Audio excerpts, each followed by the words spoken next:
वली लेड़िया कि जा बगदाद से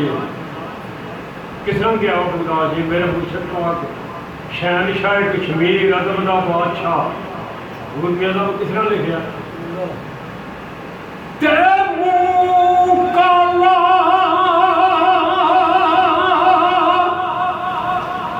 मुंह काला कर दिया नमाना हजरत दी दरगाह अग ओदे विच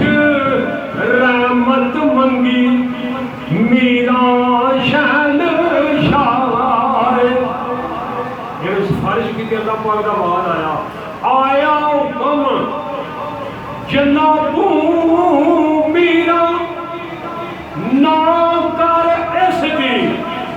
यारी जो अपराला इसका करसी उस दे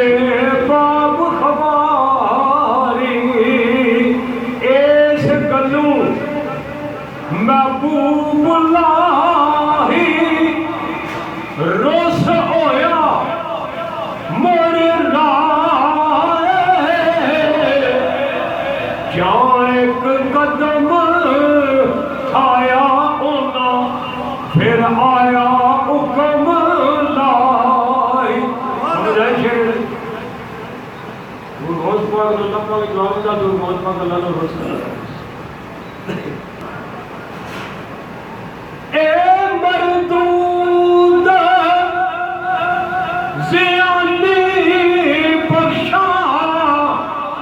और आज़ार ओ जिया रोस नहीं महबूब प्यार